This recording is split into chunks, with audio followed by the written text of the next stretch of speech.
Okay, so I promised people I would do a portrait, and I was thinking I would use these grid lines, but I don't know, I didn't do too well drawing them, so they might be more trouble than they're worth.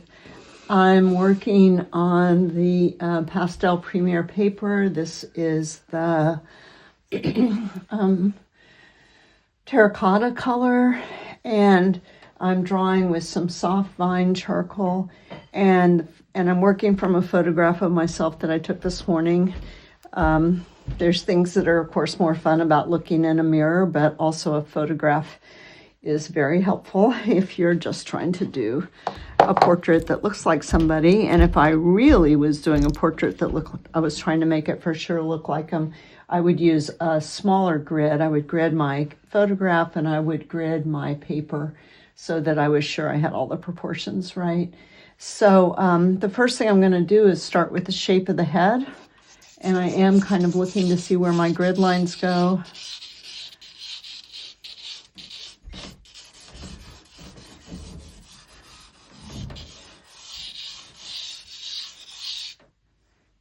And I'm also looking at these negative shapes up here.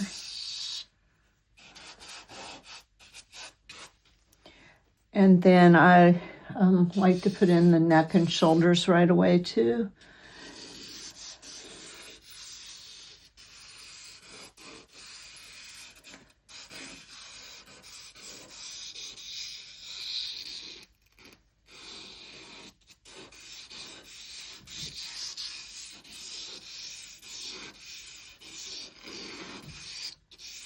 Like that. And then luckily,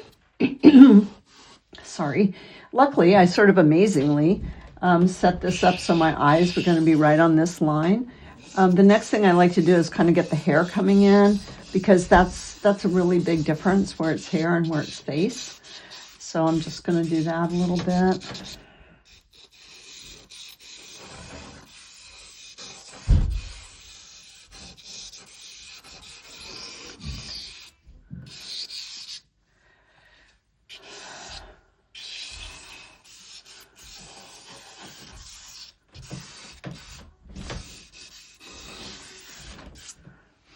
And then I selected what's called a 3/4 view.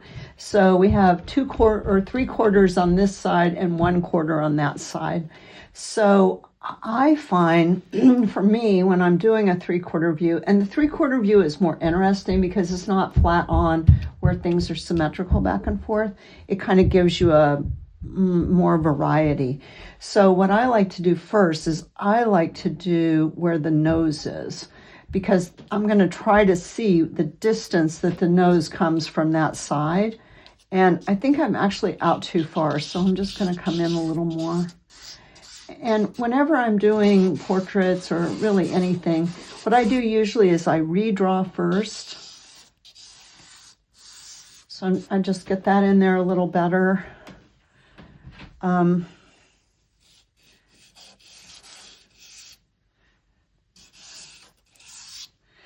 This shape a little better, kind of looking at that space. And the nose is going to start just above that line, and I think it kind of comes down about like here.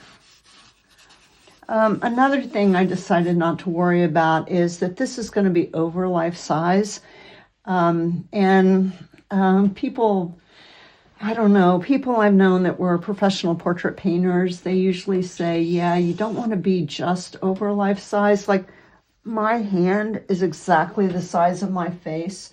So that's usually how I do this, is I say this would be the top of where the hair. So I'm about 1.5 inches over life size. But I also thought it might help me in this case just to make it bigger so it was easier to see. So if that's the nose, then the next thing I kind of do is get where the eyebrows are. And glasses are a huge help. So I'm just going to go ahead and start putting in the glasses.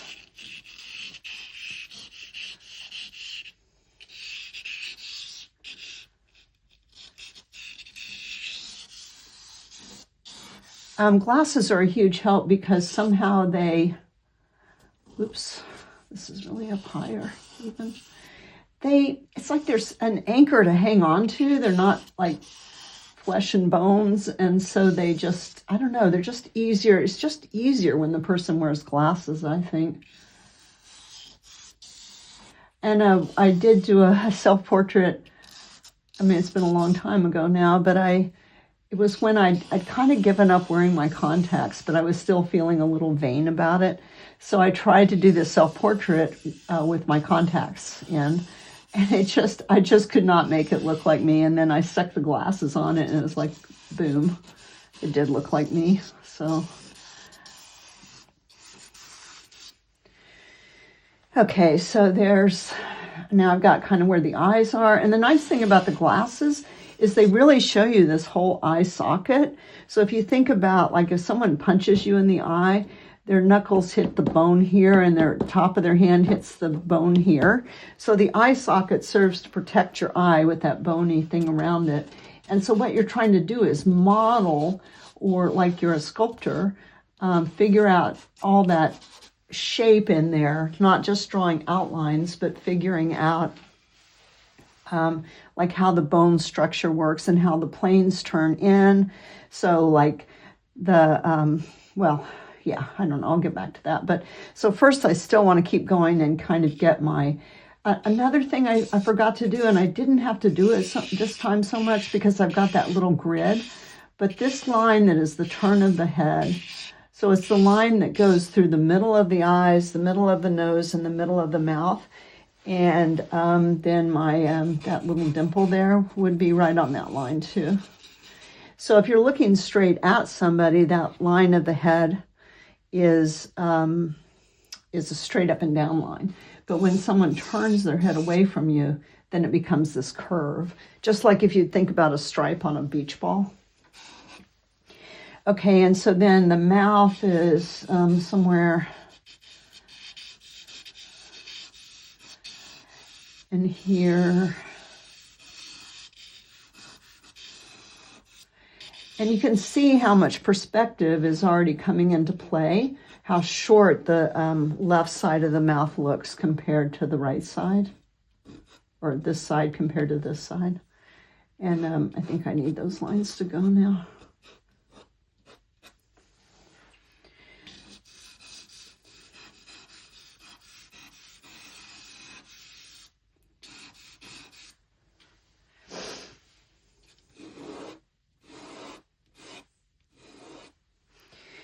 Okay, and then all the time I used to see people they would put in these outer eyeball shape and they wouldn't have the eyeball in there. And I always thought it looked so creepy.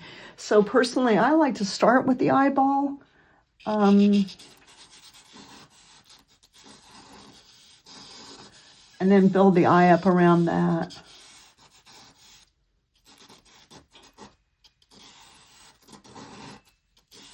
And you need to be sure you're working on both eyes at once, so you make sure they're both looking in the same direction. This is particularly true if you're working from a model, and people might sit still as a stone, but it's really hard to not move your eyes when you're posing, because if you've never done it, it's incredibly boring, and it's also it's pretty hard work. So. And I'm going to go ahead and start putting in those shadows in here that I see that start to, like I said before, model the eye socket.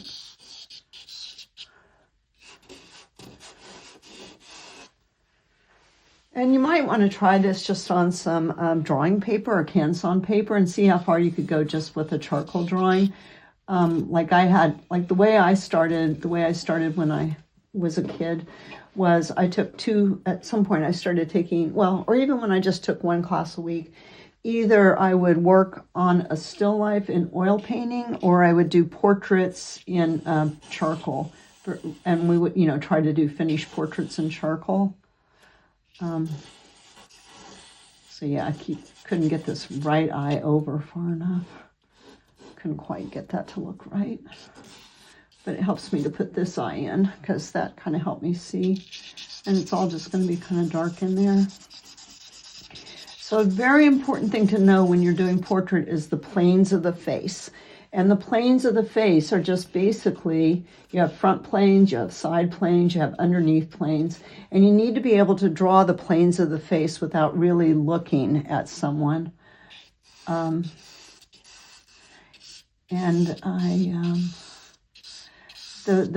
person I learned most of that from was Bridgman, and from his book, which I can put in the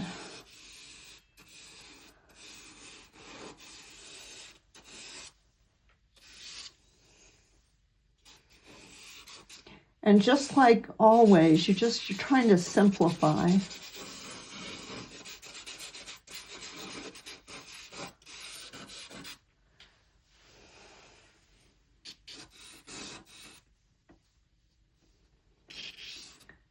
And the shadows will follow the planes. So like that shadow under the nose. And one thing I did when I took this photograph, I increased the contrast to try to make it easier to see where the shadows go. And then all this is kind of in shadow too. Okay, let me just get a stick. I had my stick, but I didn't bring it over here. It's very cold in here also, I just want to say. So I have on quite a few clothes.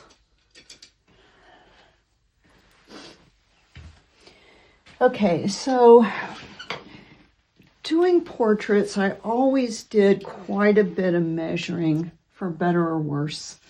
So like maybe at this stage, I would think,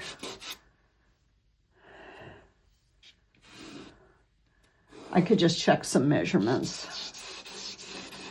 And the first one I want to compare is, I think I'm going to use from the chin to the top of the glasses, because that's really easy to find that spot again. So let's see. So if I look at my self-portrait, at my photograph, and then I've got from the chin to the glasses, and then I turn my whole hand over, I find it's about equal distances from the edge of my hair right to the inside corner of my nose. And then maybe it's about 1.5 times as wide as this distance right here. So here's 1, that's about the inside of my nose, and that's about 1/2. So that's the first measurement you want to have, is you want to have the overall height of the head compared to the width. So I could check that too.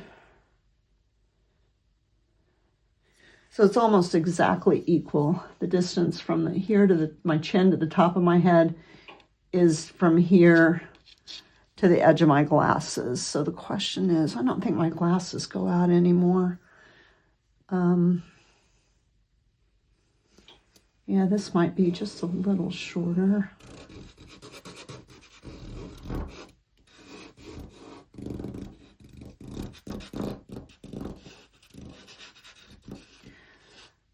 You need a little more of a knowledge base if you're going to do portraits. I mean, some people just have a really good eye, but you can really tell that portraits that were done historically during the time when people, kind of in the Middle Ages, when people had lost the knowledge of anatomy that the Greeks and then the Romans had because of the Greeks. And then really we don't get anatomy back until the Renaissance. So, which, finally people started dissecting.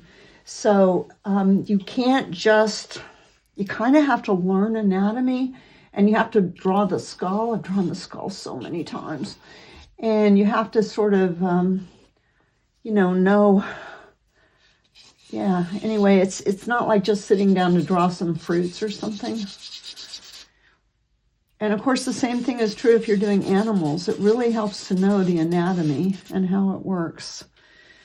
So I was just going to put in some of the darks in the hair.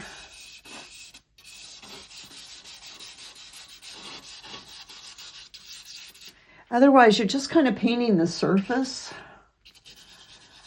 Well, this is the first self-portrait I've done I did do one. Oh my gosh. I did one for one of my classes, and it was quite scary.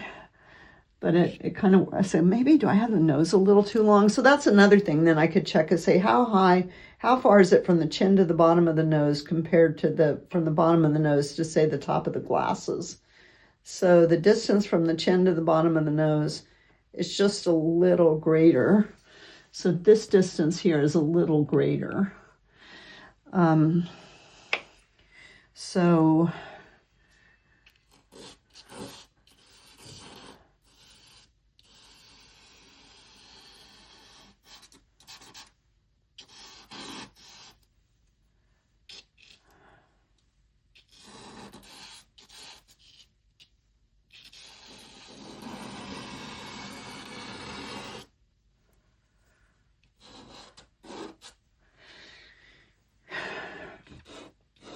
So there are these rules, not rules exactly, but there are these proportions, general proportions that people follow pretty closely.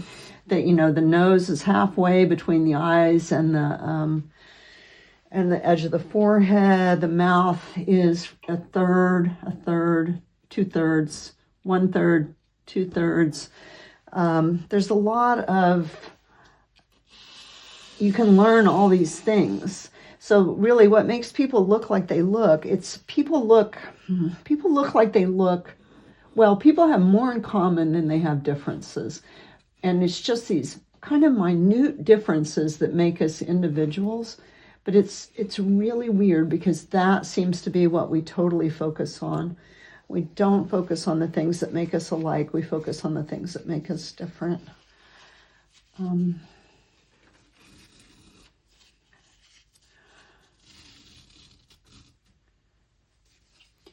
And I also think, I mean, it's really interesting. Well, it is a small sample, but I did a thing with my students once where they had to pick a friend, and then they each did a portrait, and one half of the portrait was their face and one half of the portrait was their friend's face. And so I was doing a demonstration, and the person I picked from my class, it was unbelievable how much she looked like me. I'd never noticed it. But when I started doing the portrait, you could not really even tell I'd done two different people. All right, let's just say this is good enough because it's hard to do this with a charcoal and get it very much more accurate. Okay, so now I'm ready to start my color. And what I like to do is I like to start with the light side of the face first. And the reason for that is because I want the light side of the face to be the part that, I just got to do a little tiny bit more drawing on these.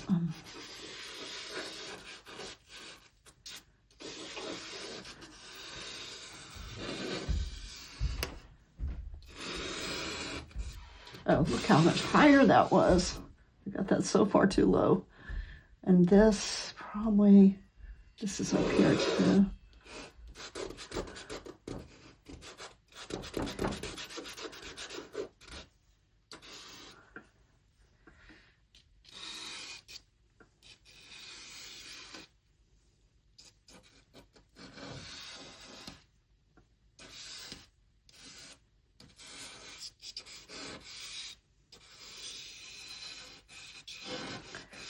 So anyway, I think in portraiture, your first thing is try to make it look like a human.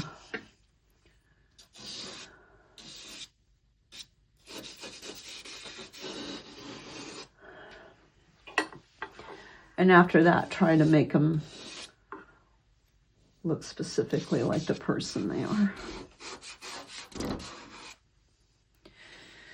Oh, she's a little grim. That's the thing, though. Self-portraits usually are kind of grim. Unless you're like Rembrandt and you're practicing doing funny faces or smiles or you know, doing, that's one thing that almost always such a dead giveaway that somebody's worked from a photograph is if they make their portrait smiling. All right, so I like to start with the light side of the face because I want everything else to be compared to that. But in this case, I feel like the paper is very close to what I want the light side of the face, how I would start it. So I'm thinking I'll go ahead and start with the background. And I meant to make the background a little darker back there, but I'm just gonna, I forgot to do it.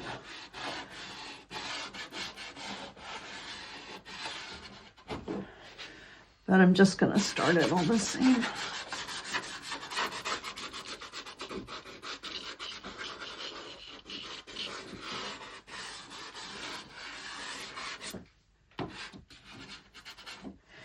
All right, and then the shadow side of the face. I don't know. I'm just going to use purple, and maybe it's just being ridiculous or just doing what I feel confident about. But it just seems like that's the way to go. So I'm going to do that, and I'm going to put in all the shadow with that purple. I'm not going to try to.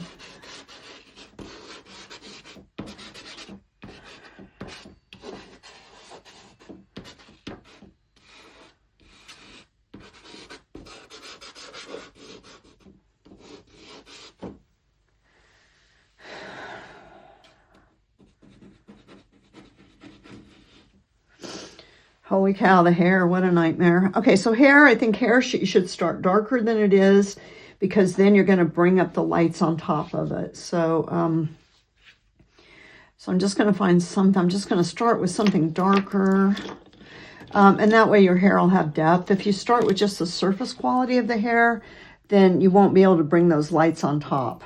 So it's just like leaves. So start a little dark. This is really dark, so we'll see how that goes. But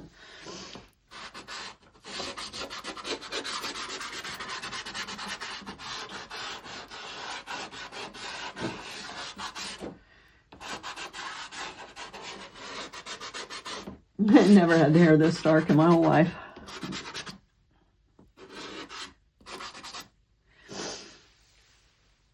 So I saw something else here I thought might be really good. If I can possibly find it again.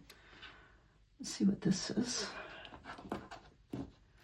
Maybe this will be better.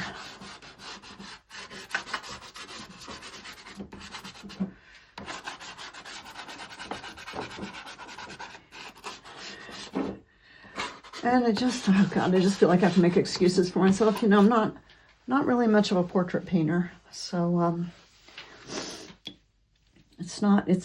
I did 1,010,000 portraits in art school, and that's where I discovered that portrait painting was not going to be what I wanted to do in life, or even what I was capable of doing. I think really incapable is the key.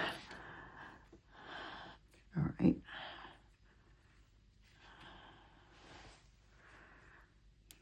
And I'm still mostly working with my Rembrandts. I've never gotten my, oh golly. And look, there's a whole other tray over there that I bet I really need for this, because it's the pinks and all.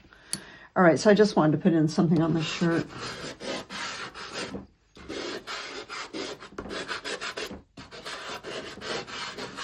Mainly, I'm just trying to get all this red paper covered up, because it's so distracting.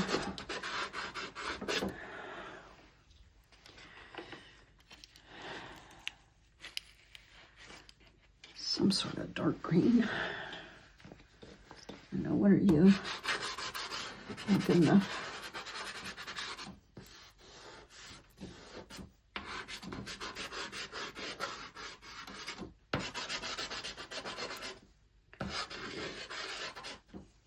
All right, so now I need that color of the light side of the face.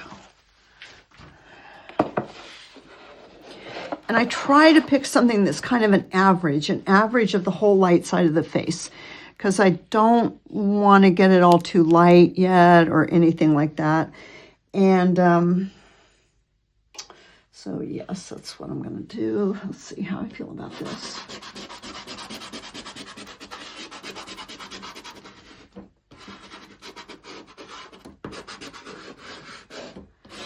I think this is that India red.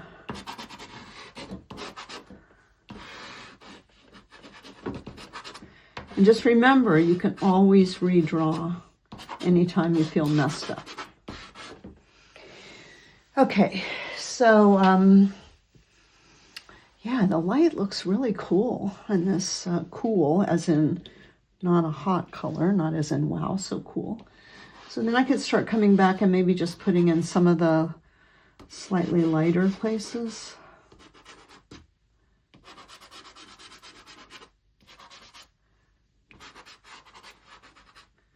And those are the planes that are turned more toward the light. All these side planes.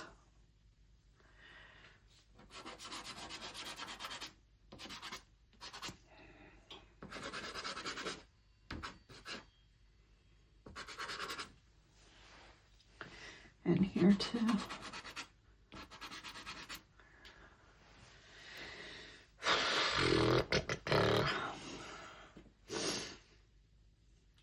So modeling, I use that word modeling, and what modeling means is kind of like you're working in clay.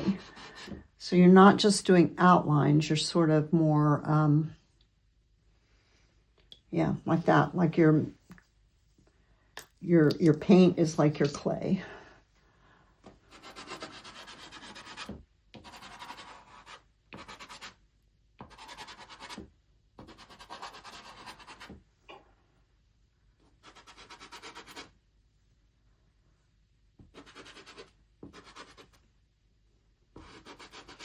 But anyway, the last time I did a portrait, before I did the self-portrait, the last portrait before I did one for my class maybe a couple of years ago now, I did it when I still was teaching in Burlington, and I'm pretty sure it was Judy who said, "Wow, you made yourself look so young." And I think I was so appalled that I'd done that I just never even could manage to do another self-portrait after that. And I used to do a lot of self-portraits because I was doing so many portraits in art school. And I guess I don't know, that's what I did. I did self-portraits all the time because I couldn't afford a model. And I just remember how horrifying it was the first time I was with the model alone in my studio. It was like, that was enough to make me decide I never wanted to do portraits again. And honestly, I'm just trying things and I'm just asking myself, well, did that make it better or did that make it worse? I think it kind of made it worse, but I'm just trying stuff. Oh, I bet what I really need to do is get that hair lighter, because that's probably throwing me off too.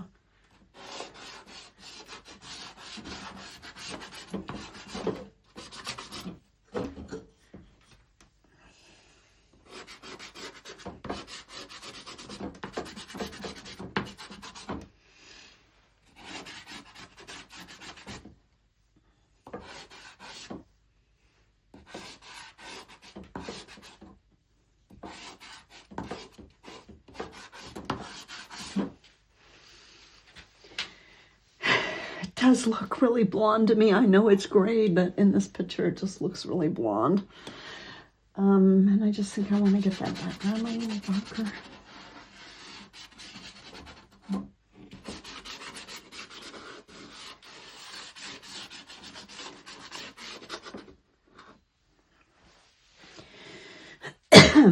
Okay. And I was kind of waiting to put the glasses in. Oh, and look at that. There's all this in here. That part of the background is in the glasses there. And then there's some hair over here too.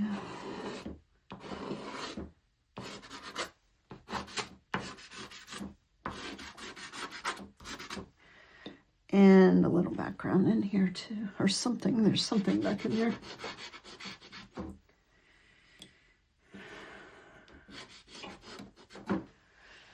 Okay. So I think I'm going to come back and draw again a little bit with my charcoal. Just try to kind of firm things up a little bit again.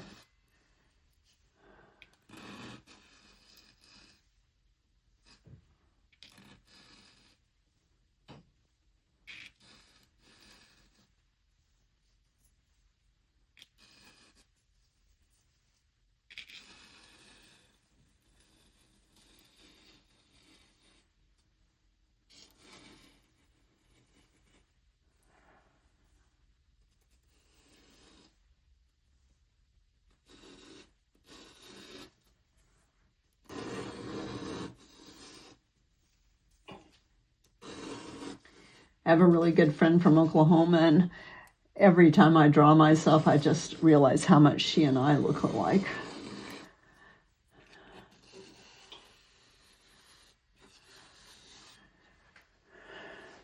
And how much I probably see her more as she really is than I see myself.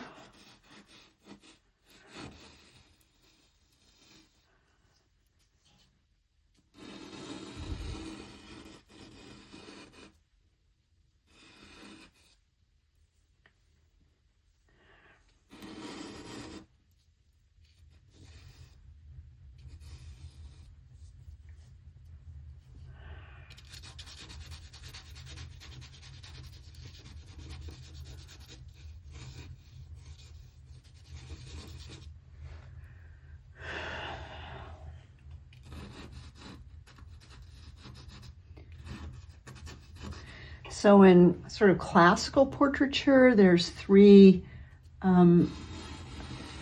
real accent lines. There's the line between the center of the mouth. That line is quite different than these lines and this line or that line, because it's an opening, and it opens. And then the nostrils, and then this line of the eyelid.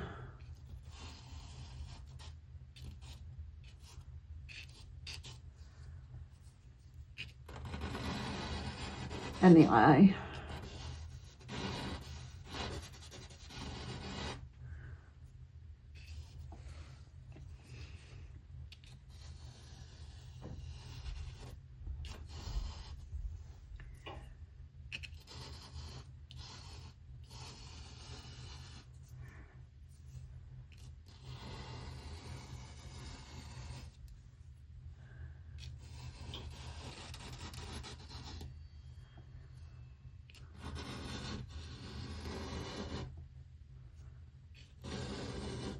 So it's really important, if you're going to redraw with charcoal. Don't redraw with a pastel unless there's just no other way to do it, because this is just going to cover up with no problem.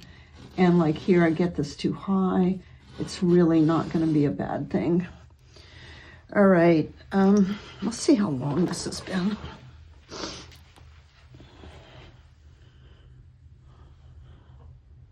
Okay, so I stopped my camera and I came back, and now I'm going to try to make it all better. It's definitely not ready to spray yet, but I'm going to come back and try to make more,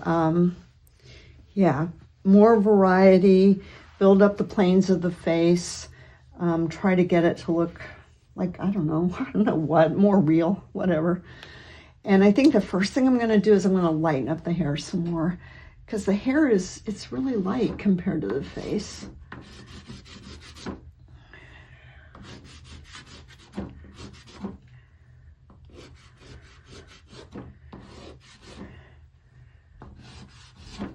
And just like I almost always do, I'm trying to make the strokes follow the direction. That's so freaking annoying, this easel. Okay, here we go. Someday I'm gonna get a new easel.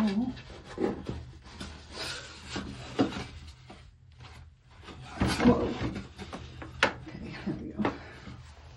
All right, so I'm lightening up the places in the hair, and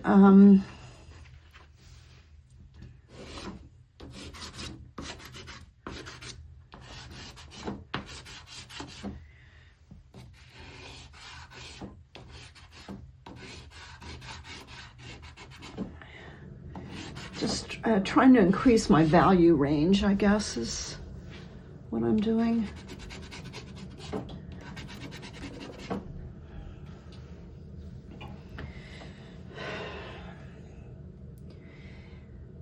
And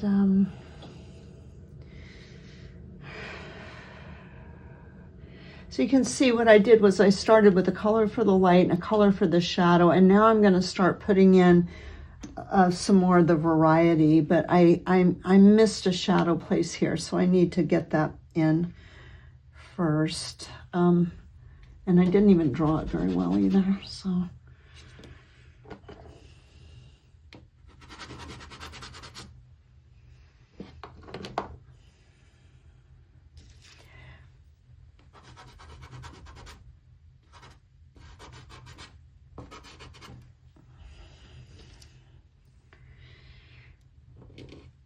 And then shadows on the face. It's so much like shadows on fabric. So when you're making these places that turn over, they turn over softly. So like right now, I'm drawing these lines. These are lines that are going pretty much just with that drawing line. But ultimately, I need to come back in and start putting some things that will start to make that look like it's rolling over. And then the light starts quite fresh on this side of the shadow. I just kind of exaggerated that right there, but it's okay.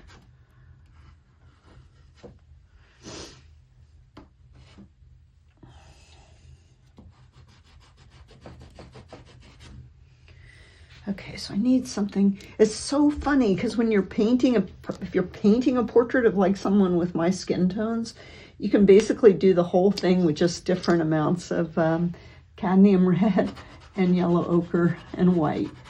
But to find the exact right value I need with the pastels is quite a bit harder.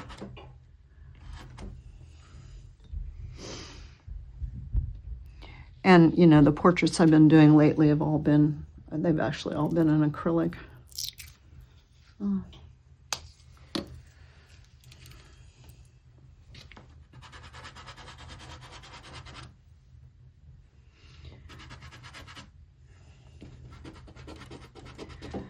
So a lot of times the lower lip sticks out a little bit and it catches some light.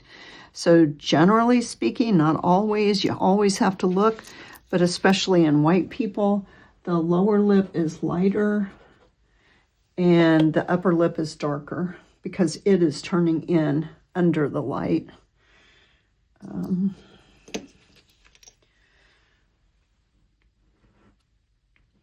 And that's another reason why it's so important to do all the different views, like to do profiles and to do full face, to do all the different views, because then you see how everything works.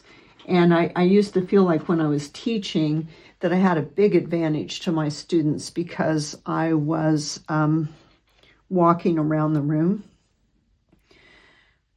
Okay, so. And then the other thing you have going on is there's places that have more blood and places that are more bony. And those bony places, like the nose, tend to be a little cooler. And the places that have a little more blood in them, like the cheeks, tend to be a little more pinky. And then I guess that's part of what makeup does, huh? It accentuates those things.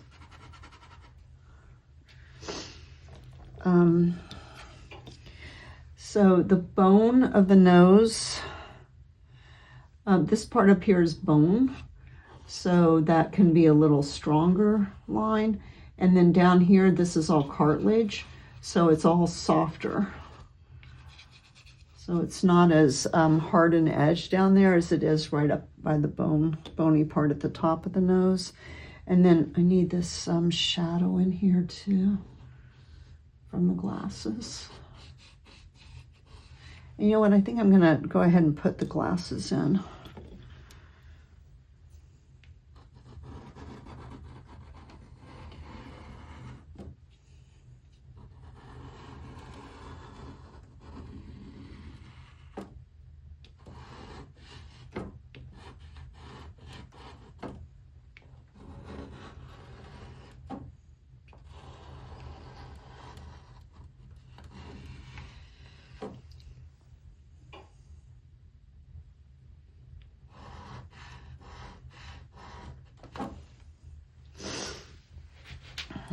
Still not down far enough. All right, that pink is really too much over there, isn't it? So let's just try something else. Nope, that's too light. Let's see what this does. Might be okay. For some of it anyway. So like the forehead is bony. You know, if you touch your forehead, you feel the bone right beneath your skin. Cheeks are in the tip of the nose is you know, you don't feel the bone at the tip of the nose, you can wiggle your nose around with your fingers. Right at the chin, right at the bottom of the chin, it's kind of bony. And then, you know, of course, as you get older, some of this stuff sort of starts to sag.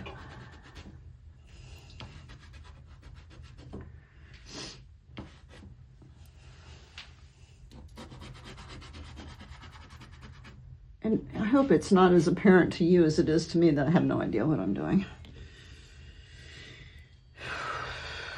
I should have done a painting, maybe. Let's just see. I'm just trying stuff because it's all fine. I'm just going to spray it later and then it'll all. So that the top of that lower lid usually catches a little light. You can't really see my eyelids because that hangs down so far right there.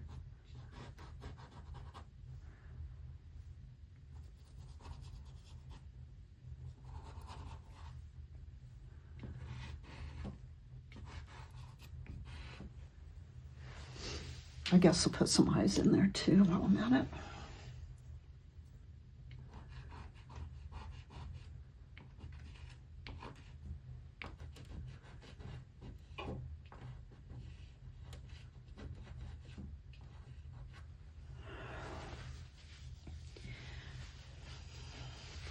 And one thing about the white of the eyes, it's really just pretty much very close to the skin color, especially over here in the shadow. You don't want to get too carried away with that.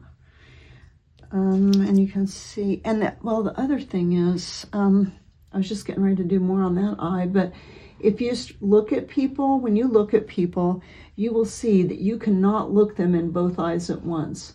So for that reason, you got to decide which eye your viewer is looking at. And it's usually easier if it's the eye in the light.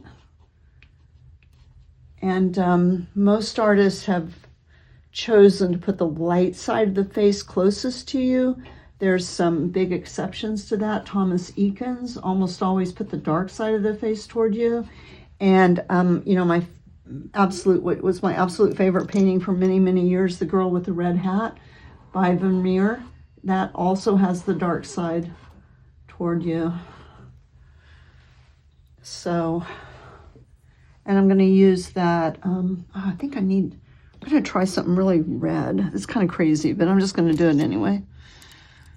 Let's see. This is somewhere, this piece of, I'm going to try this sort of really reddish color to do under this eyelid.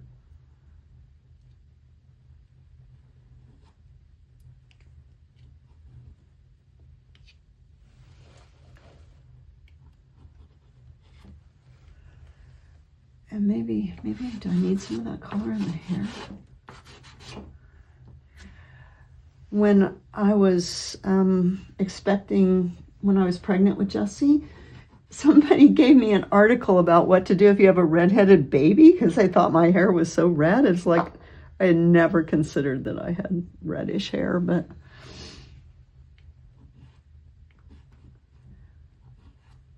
eyeballs are transparent like grapes, so sometimes you can put a little light coming through on that side of the eye. And then, of course, we know the biggest trick of all is to be sure you put a highlight in. And I'm just going to use my charcoal for the minute to do the pupil again. So the pupil and this line under the eyelid, they connect together like that. The lower lip is in 3 planes. There's a side plane here, a front plane here, and then another side plane. Right where it changes from the front plane to the side plane, that's where the highlight is on the lip. So that's another reason you need to know your planes, because the highlights are at the plane changes. Like along here.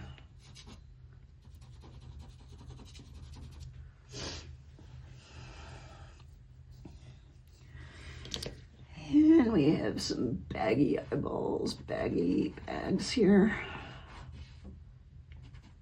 So I'm trying to do is make this turn over that way, but also is turning over, coming out, going around, going under, coming out again. So it's quite difficult because things are changed. The planes are, everything is changing in 3 dimensions, not 2. So maybe I made the eye too big. I don't even know.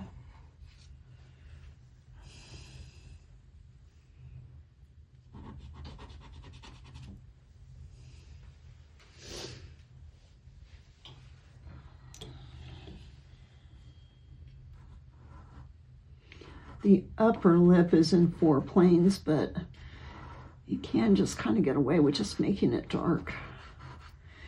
But the line you want to emphasize on the lips is not the outline, it's the line between the lips.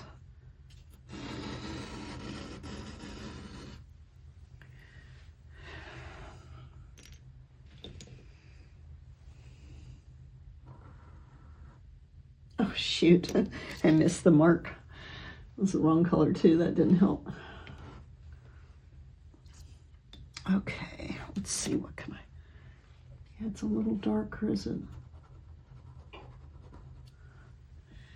And of course it really helps if you can just not think of it as yourself, you know? And it really helps if you can just not think of this as even a human, just as something you're, just as the different lights and values and shapes that you're making. See, I'll let that get too dark again.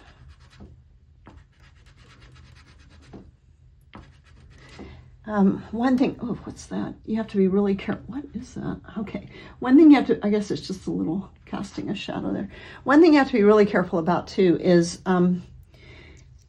making your face look like a quilt, a patchwork quilt. And I kind of have that going on now. So, but it, it's kind of early also. So, and I shouldn't have gone so light really with anything. But it's all okay because I know I'm going to spray it.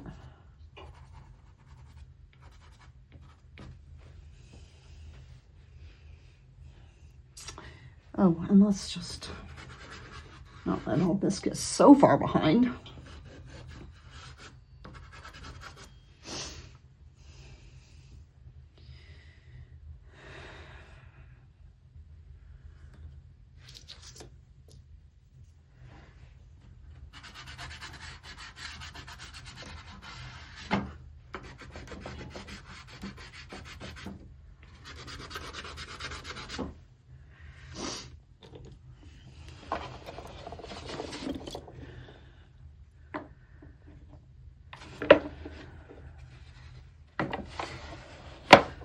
Oh, I think I've got one eye higher than the other too, so that's that thing. I'm at an angle.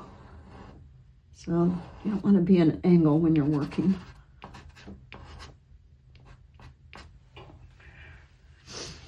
Yeah, anyway, so this is the eye I really want you to actually feel like you're looking at.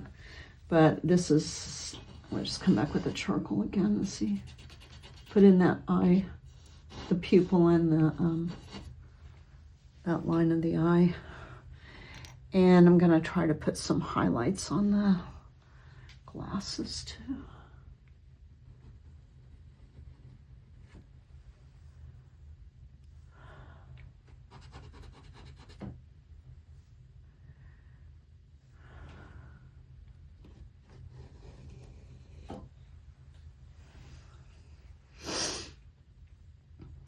I never get these little thingies in, but I think you kind of need them, don't you? That little thingy. And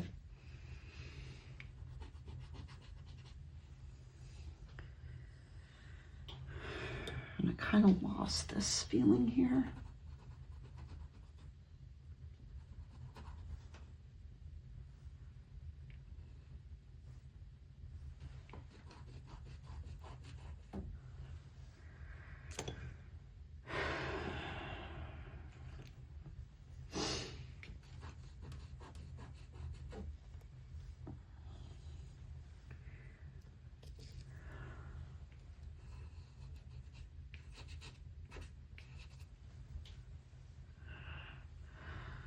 Funny, those little little clumps of pastel that I really don't like the look of. Oh, and maybe this all comes down further to this hair.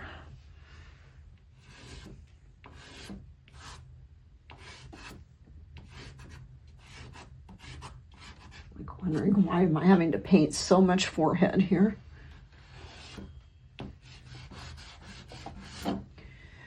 And you want to be sure the light on the hair helps to build the shape of the skull. Oh, shoot. All right, got carried away there. See if I can get rid of it.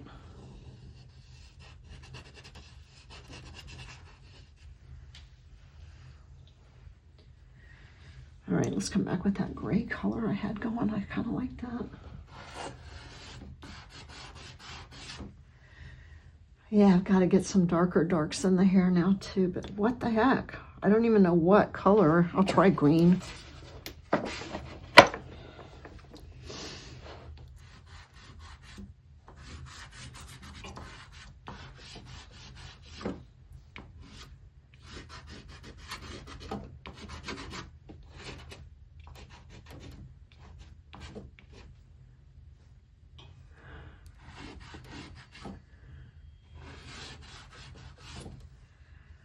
So the head is also in plane. So there's a plane up here that's catching the light, and then it starts to turn down and it's not quite as light after that.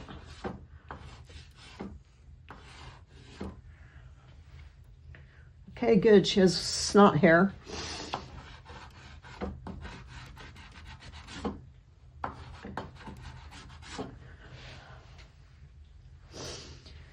Yes, and I wanted to work on this more. That's why I had that green out actually, but it's a little too dark for that.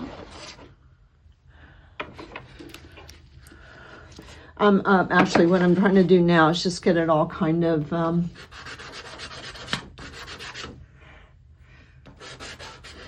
with enough pastel on it that I feel like I can spray it, and then it's all kind of an even amount of pastel, and then when it's sprayed, it'll make sense that way. Stupid corner.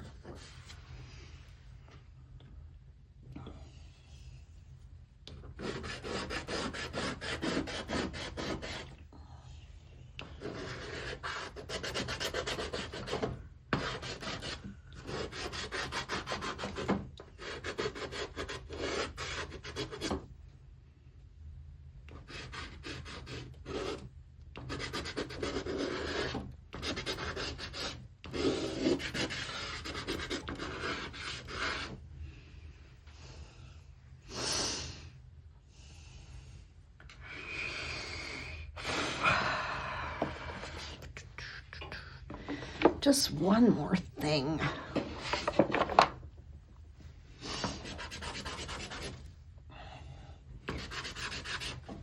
And maybe remind yourself, don't wear a plaid shirt.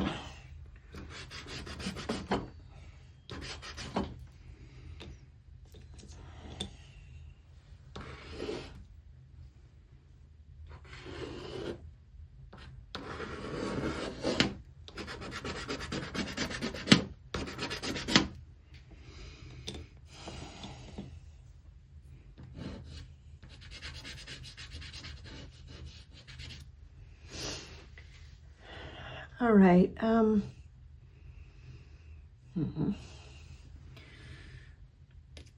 of think maybe I need to spray it, but let's just try one more thing.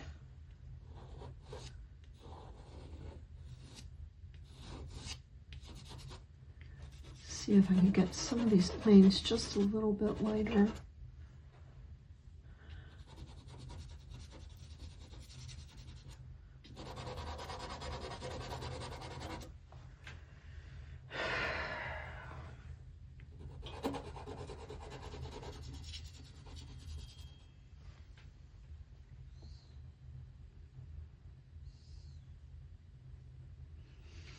I think this has to come down a little more.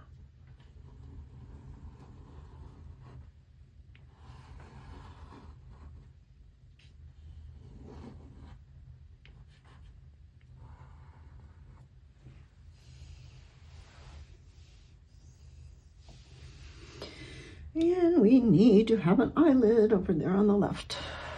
Oh.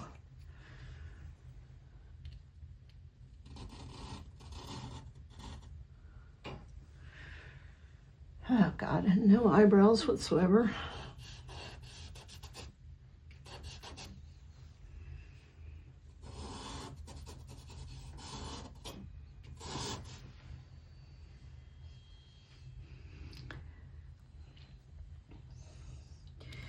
So we should have light, half light, in between half light, and then shadow, and then the light starts again.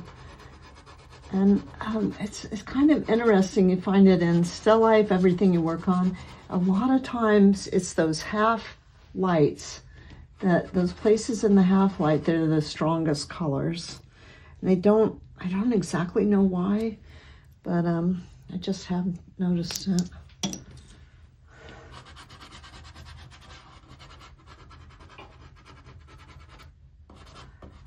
Maybe it's just, I don't know, that maybe the light bleaches out the color in the full light, and it you can't see as well in the dark, and then so that leaves the half lights being this beautiful rich color.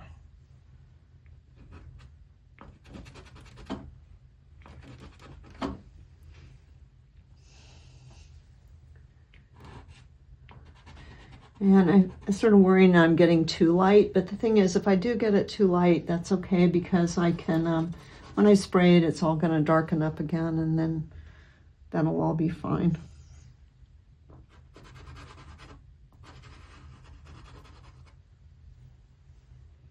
Oh God, it still didn't cover up everything down there.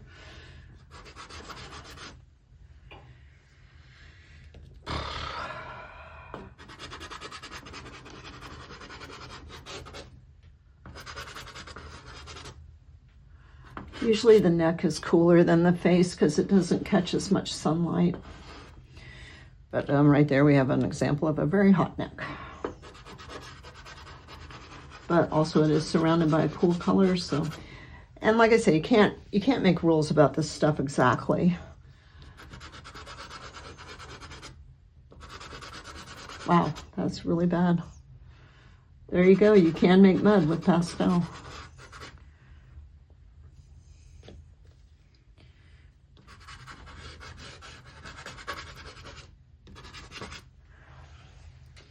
All right, so basically, even though I can see a lot of stuff going on at the neck, I can see, you know, the muscles, all that junk. I don't want to get too involved with that, because I don't want you to look at the neck of this portrait. I want you to look at the eyes. Oh, that was a pretty good hair color right there. Come over some of that green, maybe.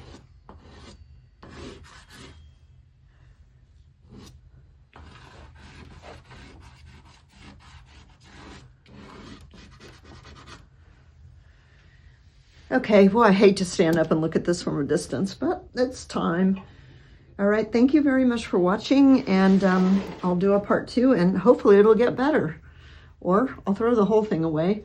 And yeah, look at that. What happened to her little stub nose there? Just a minute. I think I can fix that. Is that the darker?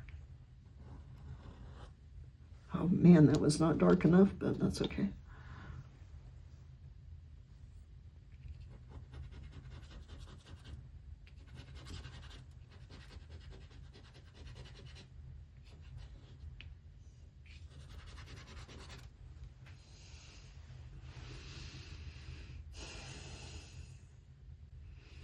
Okay, thanks for watching.